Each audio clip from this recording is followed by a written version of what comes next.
Good day, everyone! Welcome to Tech Talk Today! I'm Christine Vallejo. I'm Mariel Galicia Gulan. I'm Marie Elizabeth Ungria. I'm Ashley VG Costales. I'm Princess Emperador. So today, based from our title, Tech Talk, ano yung unang pumapasok sa isip nyo kapag naririnig nyo yung word na tech? Technology. Gadgets? AI? Sa akin, robots. Okay, so based sa mga sagot nyo, technology, gadgets, AI, robots, paano nyo na-discover yung mga yan? Like, nung pinanganak ba kayo is meron na kayong knowledge about technology? Malamang hindi. Saka lang ako nagkaroon ng gadgets nung first year high school pa lang ako. Kayo? Ako nung LM, meron ako pero hindi pa siya ganun ka-accessible. Ganon din ako. Ako rin, nung LM ako, meron na akong ginagamit na tablet. Pero sa tingin ko, yung pinagkaiba noon at ngayon, noon kasi yung mga teachers natin is gumagamit sila ng mga Manila paper, ganon, yung blackboard, diba? Tapos yung ngayon, parang ang layo na nung... Kasi may mga PowerPoint na, yun na. And then, anong klaseng gamit na gawa ng technology ang pinakagusto mong gamitin araw-araw at bakit? Sa akin yung tablet talaga. Kasi mas malaki siya and mas maganda siya maglaro. Ako cellphone kasi mas handy, gano'n. Tsaka mas nasanay na ako sa phone. Computer sa akin kasi mahilig ako mag-Dota Kayo? Ako din cellphone kasi mas more comfortable siya sa mga ibang gadgets. Madali siyang dalhin sa... Cellphone yes. talaga. Ako din cellphone kasi nung bata pa lang ako, meron kaming maliit na phone, yung Nokia ba yun? Oo. Di ba parang touchscreen na yun? Yes. Kasi Oo. nasa ibang bansa si papa ko, OFW siya. So, parang yun yung ginagamit namin para matawagan siya. Viber, ganon. Oo, ganon. Tsaka para anywhere, di ba, dala mo yung phone Oo, mo. tsaka ang hirap din kasi noon walang wifi. Yung data lang yung gamit mo. Like, kailangan mo pang lumabas ng bahay para maghanap ng signal, di ba? makahanap ng signal.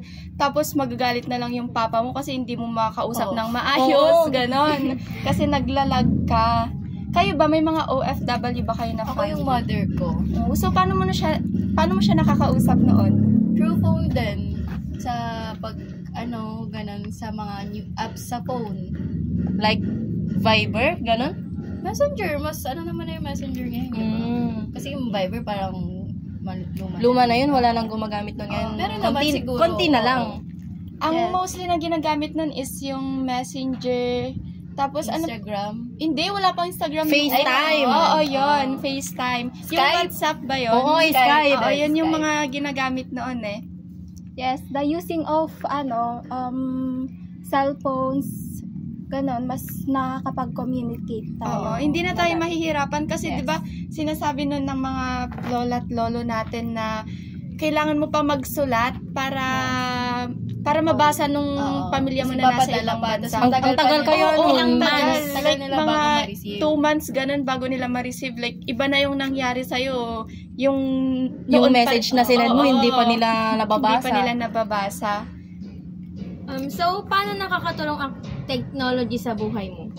Para sa akin, mas mabilis kong nakakausap yung mga ate ko na nasa ibang bansa, ganon. Oo din. Hindi lang sa pakikipag-communicate, sa pag-aaral na rin, ganon. Yes, the using of technology, mas napapadali natin yung mga ginagawa natin ngayon. Oo, mas napapadali siya. Kasi, for example, yung kapag ka may mga calamities, yung mga bagyo, lindol, ganun, nadedetect ka agad ng mga tao kung kailan paglalandfall yung bagyo, kung Tsaka, kailan... diba, kahit sa mga transportation na rin. Oo. Pati kapag ka yung mga foods natin, yung mga food panda, yung mga grab, ganun, Mas mabilis na siya mag-order. oo, mag-click-click ka lang sa phone mo, mamaya andyan na yung food mo, hindi mo na kailangang lumabas, maglakad-lakad dyan sa araw para lang masatisfy yung cravings mo. Ganun. Correct. Ako nga ginagamit ko yung cellphone ko pang pag-a-affiliate ko kayo ba?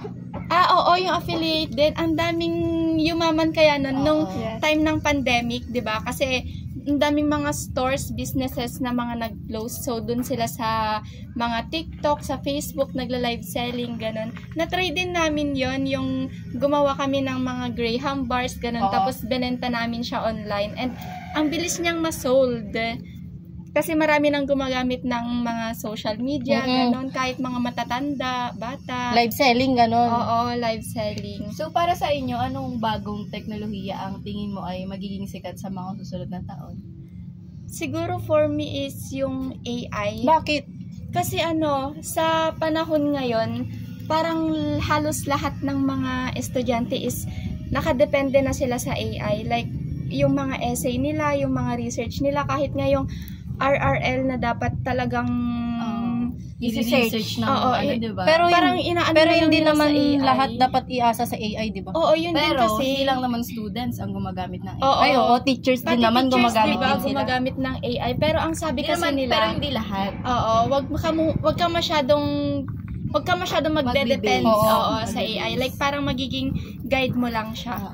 Kasi sa more na ginagamit mo yung AI, kasi parang mas dun siya nagkakakwan. Pwede na din tayong palitan, mga Oo. ganon, di ba? Oo. Like yung sa mga robots, di ba? Tignan mo ngayon, Darating yung time na lalamunin na tayo ng AI na yan. Sa mga restaurant nga, may mga robot na silang Oo. magsaserve eh. meron nga sa ibang bansa, meron ng robots and tinatry nila kung ano yung mga ability na kaya nilang gawin. Mas nakakatulong yung robot. So, sa tingin nyo ba, may magandang patutunguhan ba ang paggamit natin ng technology? Oo naman. Siguro, oo, kung gagamitin natin siya sa tama. Tama. So, paano natin siya gagamitin sa tama?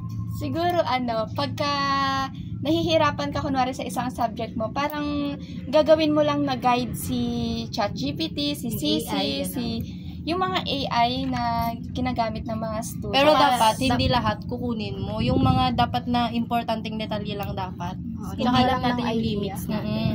Wag dapat iasa lahat sa AI kasi baka in the future baka palitan nila tayo, 'di ba?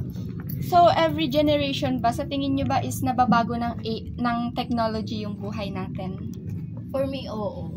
Kasi parang every year ganun, may bagong lumalabas na bagong technology. 'Di ba? Na-iimbento, ganun. Ako din, oo, kasi yung based sa Sa experience? oo, sa experience ko, may may online platform ako which is sa TikTok nga. Yung sa pag-affiliate, oo, tas pa din ako virtual assistant. Nagkakaroon ako ng pera dun. Oo din sa akin.